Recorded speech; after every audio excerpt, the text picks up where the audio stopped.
Sir, behind the 300 line, that bay is not a place for you.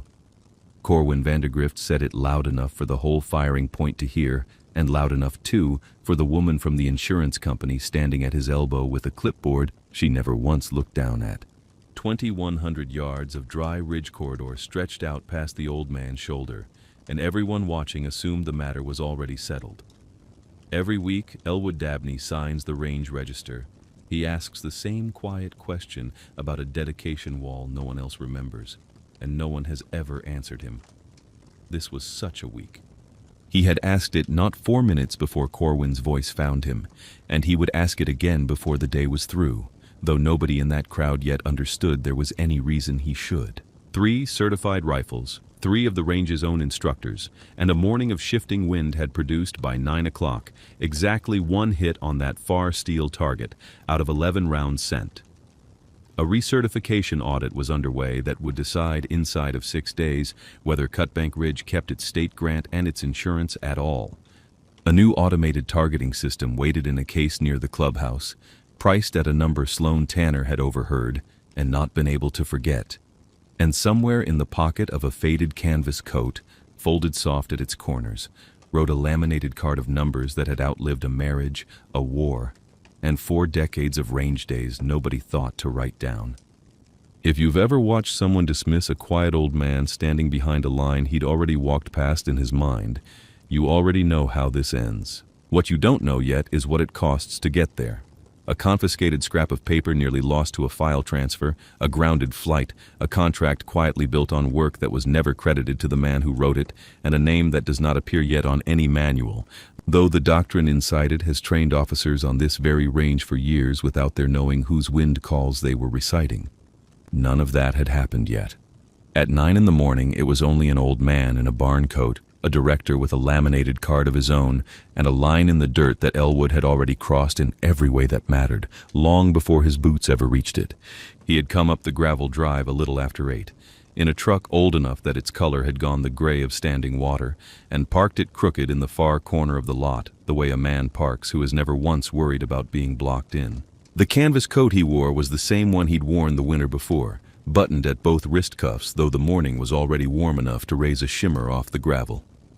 He crossed to the registration shed with the settled economy of a man who had learned, without ever naming it as learning, exactly how far his own body would go, and no farther, no lift of the arm past the point his right shoulder refused to climb, no wasted turn of the hip, each motion carrying him the shortest possible distance between where he was and where he needed to be. The register sat on a clipboard chained to the counter, its pages soft with handling. He signed his name the way he always signed it, Elwood Dabney, in a hand that had begun, in the last few years, to wander a little at the tops of the letters. Underneath, in the space-marked purpose of visit, he wrote long range, same as always. "Ma'am," he said to the girl behind the counter, though she was new enough that she startled a little at being addressed at all. "The wall out past the flagpole, the one with the unit markers set in the concrete. Anybody still keep a list of what's on it?"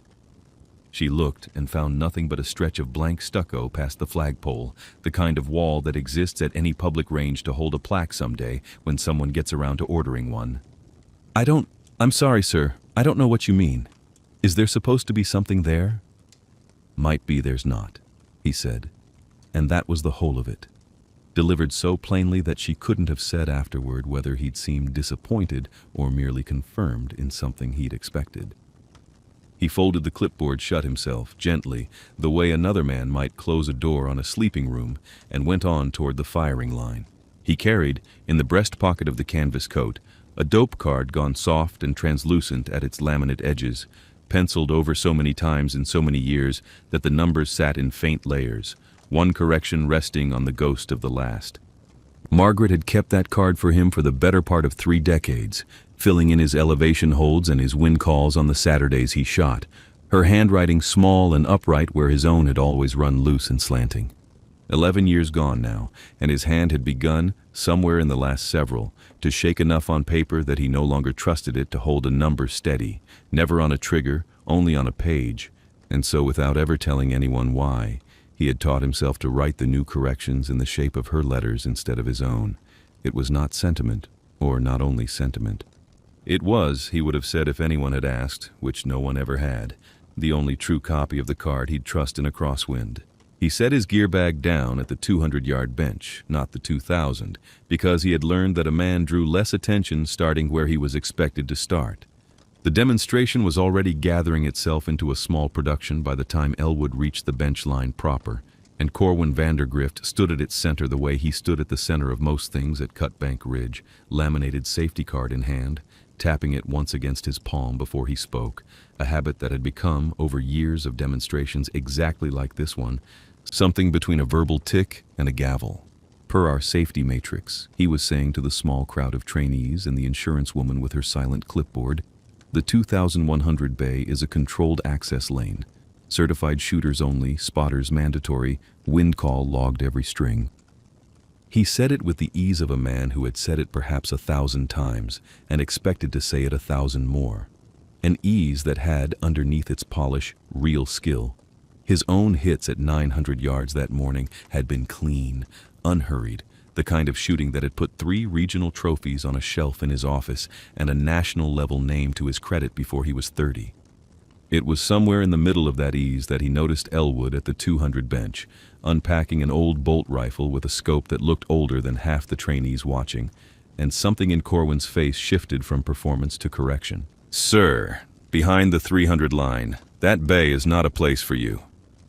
He said it again, the second time with the fuller shape of the moment around it, the insurance woman turning her head, the trainees going quiet in the particular way a crowd goes quiet when it senses a joke arriving before it knows the punchline. No offense meant. It's a liability thing. That shoulder, that stance, you'd need a rest just to get the rifle up, and even then, at that distance, in this wind, on a good day our own guys are lucky to call it right. A ripple of laughter went through the trainees, low and quick, the kind that dies as soon as it's noticed, rather than the kind that's meant to wound. "We'll get you set up somewhere you can enjoy yourself. 200's a fine morning for anybody." Elwood didn't answer that. He set the rifle down across its case, unhurried, and looked instead at the flags strung along the corridor, 3 of them at 3 distances, each one telling a slightly different story about the air between here and the steel. It was Sloane Tanner, 6 months into the only job she'd ever had that mattered to her, who broke the small, easy silence that followed. "He signed in for long range," she said, quiet enough that it wasn't quite a challenge, pitched more like a fact somebody ought to have on the record. "That's what the book says. I logged it myself." "The book doesn't override the matrix, Sloane." Corwin said it kindly enough, the kindness of a man correcting someone he likes, and turned back to his audience. And the moment closed over the way water closes over a dropped stone. No mark left on the surface except in the one person who'd been watching for it. The wind that morning came off the ridge in long, uneven pulls, strong enough at the 2,000-yard flag to lay it flat for 3-4 seconds at a stretch, then let it fall and curl the other way before a shooter could finish calling it. Corwin's 3 most credentialed men worked the 2100 bay in turn through the mid-morning, each with a laser rangefinder clipped to a tripod and a ballistic app open on a phone propped beside the rifle, each reciting numbers to a spotter in the clipped shorthand of men who had trained for exactly this. The first put a round within a foot of the plate, and then lost the next 4 wide as the wind reversed under him without his noticing the mirage bend that gave it away. The second connected once in 6. The third, by far the steadiest of them, managed 2 hits in 9 rounds and left the bay red across the face, the kind of red that comes from a man who knows he is being watched by people with a decision to make about his range's future. Elwood watched all of it from the 200 bench, arms folded loose across his chest, saying nothing to anyone. He watched the far flag more than he watched the shooters, watched it lay flat, watched it lift, watched the shimmer over the ridge thicken and then go thin as the sun climbed, the mirage boiling low and fast in one stretch of the corridor and running slower, cooler, in another, the way ground that holds different amounts of moisture will always breathe differently into the same wind. He counted the seconds between one flag's fall and the next flag's answering lift, not on his fingers, not aloud, just held it the way a man holds a rhythm he has always known. When the third shooter's spotter called a number that didn't match what Elwood had already worked out in his head, he said nothing. When a trainee near him muttered that the wind out there today was uncallable, unreadable, plain mean. Elwood only said, "It's not mean. It's just talking in two languages at once," and left it there, offering no more of an explanation than that, though the trainee turned to look at him a beat too long before looking away. Sloane, logging strings at her clipboard near the 200 bench, noticed that Elwood's eyes tracked the ridge in a pattern that had nothing to do with where the other shooters were looking. He watched a stretch of low brush at around 1,400 yards more than he watched the target itself, and once, only once, he tilted his head very slightly, as if listening to something the flags weren't quite saying loud enough for anyone else to hear. "You'd call it different," she said to him, not quite a question, somewhere near 11 o'clock, after the third shooter's group had gone quiet with frustration and stepped back to consult the ballistic app for the fourth time that hour. "Different rifle, different eyes, same wind," Elwood said, which was not quite an answer and not quite a refusal of one, and he went back to watching the brush at 1,400 yards, patient in the particular way of a man who has spent a great many mornings of his life waiting for exactly the right second to do a thing that will only need doing once. He did not correct the third shooter's dope aloud, though he could have. He only reached into his coat, drew out the dope card, and with a stub of pencil worn down to 2 inches, added one more faint line beneath the last, a number nobody else at that bench could have read from where they stood, and put the card away again before anyone thought to ask what he'd written. It was a little past noon when Elwood rose from the 200 bench, gathered the old bolt rifle from its case, and asked Sloane, in a voice pitched for her alone, whether the range kept a spare rest he might borrow, seeing as he'd left his own folded shooting stick in the truck. She produced one without asking why, the way a person does a favor before they've decided whether it's allowed, and watched him carry it toward the 2100 bay, with the same settled, unhurried walk he'd used crossing the gravel lot that morning, his right shoulder held at its fixed and private height, the rifle riding easy in the crook of his left arm. Corwin saw him cross the 300 line before anyone else did, and started toward him with the laminated card already lifting in his hand, already forming the shape of the sentence he'd used twice that morning, and then stopped, because Elwood was not hurrying, was not defiant, was only setting the rest down at the far bench with the same patience he'd shown watching the flags for 3 hours, and something about that patience made the correction die in Corwin's throat before it reached his lips. Elwood knelt the rifle onto the rest one motion, his bad shoulder rolling the stock up into his cheek rather than lifting to meet it, and drew the dope card from his coat pocket. He did not lift a rangefinder, because he had none. He did not open a phone, because he carried none. He looked once at the far flag, once at the brush he had been watching all morning, once at the faint boil of mirage now thinning as the sun passed its peak, and he read the card the way another man might read a well-worn hymn. Not because he needed reminding of the words, but because saying them in order was part of what made them true. He worked the bolt once, settled, and sent the first round.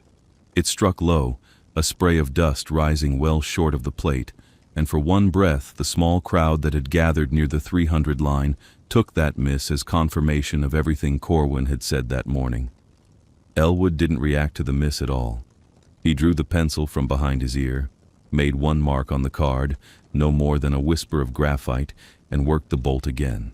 The second round found the ridge close enough that the sound of it striking home carried back across 2,100 yards in a flat, distant clap that took a full 3 seconds to arrive after the shot, and by the time the sound reached the crowd, Elwood had already sent the third. Both rounds rang the plate. Sloane, watching through the spotting scope she had commandeered from the third shooter without asking, called it out before anyone else could find their voice. 2 hits.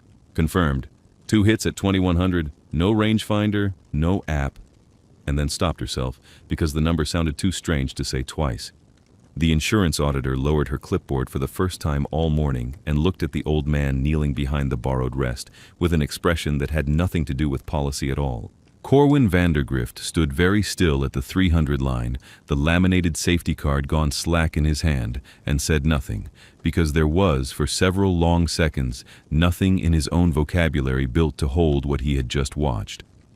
Elwood rose from the rest the same unhurried way he had knelt to it, folded the dope card once along its softened crease, and returned it to his shirt pocket, patting the pocket flat with 2 fingers, a gesture so small that only Sloane, closest to him, thought to notice it at all. The quiet that followed the second hit did not last as long as it should have. "That shot is not going in the log as a demonstration." Corwin's voice had lost its performance entirely. What was left underneath it was flatter, faster, a man doing arithmetic in real time and not liking the sum. "That is an unauthorized discharge past a restricted line by an unauthorized shooter during an active insurance audit. Do you understand what that looks like on paper?" The auditor did understand, and said so, in the careful language of someone whose job existed entirely inside such distinctions. "An incident," she explained, standing very straight with her clipboard now filling with actual writing, involving an uncertified individual crossing a controlled line during a recertification window, was precisely the kind of finding that could suspend a facility's operating coverage pending review and cut Bank Ridge's state grant renewal, she reminded the small crowd, as if anyone present had forgotten, was 6 days out. "He's 78 years old, and he just outshot 3 of your instructors," Sloan said, and regretted the second half of the sentence the instant Corwin's eyes found her. "Which is exactly the problem," Corwin said. "It's not about whether he can. It's about what we're on the hook for if he can't, the next time, in front of the wrong witness." He turned to the auditor, and something in his tone shifted toward negotiation. "Strike the string. It never happened under sanctioned conditions. We log it as a range malfunction, unrelated shooter, and move on." Elwood said nothing to any of it. He had already begun repacking the borrowed rest, folding it down with the same economy he brought to everything, when a second range officer, new enough to be thorough rather than careful, asked to see what Elwood had used to make the shot, for the incident file. He said, "Standard procedure." Elwood, seeing no reason yet to refuse a young man doing his job, drew the dope card from his pocket and handed it over. It went into a manila folder, along with 3 photographs of the target and a printed strip from the chronograph. And the folder went, in turn, into a rolling file box the auditor's assistant was already loading for transfer back to the regional office. And in the particular chaos of an audit closing out for the day, forms signed, boxes stacked, trainees dismissed early, Corwin already on the phone with someone about liability language, nobody, including Elwood, said a word about the fact that a soft, laminated scrap of paper carrying 4 decades of a dead woman's handwriting had just been filed as evidence in a folder marked incident, pending review, and that no one currently held accountable for it had any idea what it was actually worth. Sloan noticed the card leave his hand. She noticed, too, that he let it go without protest. The way a man surrenders something he has already decided he will get back, one way or another, rather than something he has given up on. By the time the file box rolled out to the parking lot for transport, Elwood had already gone back to the 200 bench, sat down on the bare wood, and begun watching the ridge again, patient as weather, as though the afternoon owed him nothing more than what it had already given. Sloan stayed behind after the crowd thinned, staring at the incident report Corwin wanted stricken, and did the thing that would matter most in the whole business, though she did it so quietly that no one thought to call it brave at the time. She pulled the chronograph strip and the spotting scope confirmation from the folder before it left the building, photographed both against a ruler for scale, and logged the shot herself, properly, distance and drop and time of day, in the official range book under her own name, before anyone could tell her not to. "You're going to want that stricken too," Corwin said, when he found her still writing. "It's already logged," she said, not looking up. "You can strike a demonstration. You can't unlog a measured fact." It was the first time all day her voice hadn't asked permission to disagree with him, and something in the flatness of it made Corwin stand a moment longer than he meant to before he walked away. The insurer's incident report, meant as a liability against the range, went out that same evening to the regional office attached to Sloan's measured numbers, rather than Corwin's requested framing, and by morning it had done exactly what an honest document tends to do once it leaves the hands trying to shape it. It started to travel on its own account. It reached, within 2 days, a retired brigadier general named Grady Fairchild, sitting on the state's Range Safety Advisory Board, who read the distance and the conditions and the words "no rangefinder" twice before picking up his phone, because 39 years earlier, as a 19-year-old scout on a stalking exercise gone badly wrong in weather much like that report described, He had been walked out of a canyon alive by an instructor who read wind the same unlikely way, and there were not, in Grady Fairchild's long experience, very many men left who could. He booked a flight for the following morning, meaning to arrive with 2 days to spare before the grant board's vote, and the flight, delayed first by weather and then by a mechanical hold nobody could explain in under 6 hours, sat grounded on a runway 3 states away while the vote clock at Cutbank Ridge kept moving without him, and Sloan, checking arrivals every hour on a phone she wasn't supposed to be using during shift, began to understand what it might cost the range to need a witness who could not get there in time. It was Grady Fairchild who set the tally down. He arrived a day later than planned, having driven the last 400 miles himself rather than wait out a second delay, and he came into the range office not in a uniform, since he'd worn none in years, but in a plain gray suit that did nothing to soften the particular stillness that came over him when he saw Elwood Dabney sitting at the 200 bench with a cup of black coffee gone cold beside him. He did not salute. He did not say the old man's name the way a man says a name he's rehearsed. He crossed the gravel with the flat, unhurried gait of someone who has waited a long time to do a small thing correctly, reached into his coat, and drew out a card of his own. Older than Elwood's, more worn. A scout's range tally from 39 years back. Names and distances penciled in a young man's hand that had since become a general's. And set it down on the bench beside the cold coffee without a word of introduction, as though the card itself were the only greeting that would do the moment justice. Elwood looked at it a long while before he looked up. "You kept that?" "I kept a lot of things I never told anyone I had," Grady said, and that was as close as he came, in front of anyone, to saying what the card actually meant, though the room understood it anyway, the way a room understands weight even when no one names its number. Corwin, standing near the door with the reprinted safety matrix still in hand, had come expecting to explain himself to a board consultant. What he had not expected was to watch that consultant kneel, slow and deliberate, joints protesting audibly enough that Sloan winced on his behalf, to bring himself eye-level with a seated old man in a canvas coat, nor to hear him say, in a voice gone thin with something Corwin didn't yet have a name for, that the wind doctrine currently loaded into the automated targeting system Corwin held shares in, the tables, the correction curves, the entire ballistic logic the company had sold the board as proprietary and modern, had been lifted, uncredited, 20 years back, from a training manual written by a scout instructor whose name did not appear anywhere in the company's paperwork, because no one at the company had ever thought to ask whose work it originally was. "It's yours," Grady said to Elwood simply. "The whole architecture of it. They just never asked." Corwin set the safety matrix down on the counter, and for a long moment did not pick it up again. When he spoke, his voice had none of its morning polish left in it. "I didn't know," he said, which was true, and then, more quietly, "I should have asked whose numbers those were before I built a contract on them," which was truer still, and closer to an apology than anything he had said all week. Elwood didn't answer that directly. He drew the dope card from his coat, returned to him that morning from the file box, once Sloan had made certain of it, and set it on the bench beside Grady's old tally, the 2 cards lying together, one in a dead woman's careful hand and one in a young man's grown old. "My own hand started shaking on paper a good while back," Elwood said, to no one in particular, and to all of them at once.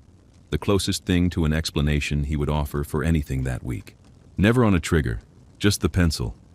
So I got in the habit of writing it the way she used to, so it'd hold steady on the page the way it always held steady out there." He touched the card once, lightly, the way Sloan had seen him touch it before. "Seemed ashamed to let her handwriting die out just because mine got old."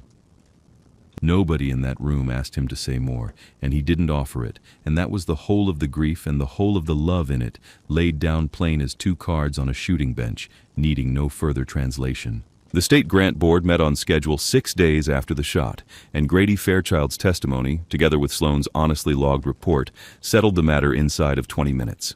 Cutbank Ridge kept its certification, the automated contract was tabled pending a full accounting of its origins, and the board voted, at Corwin's own recommendation, to fund a reprinting of the long-range training manual still used at ranges and academies across the region, this time with a name on the cover page it had never carried before.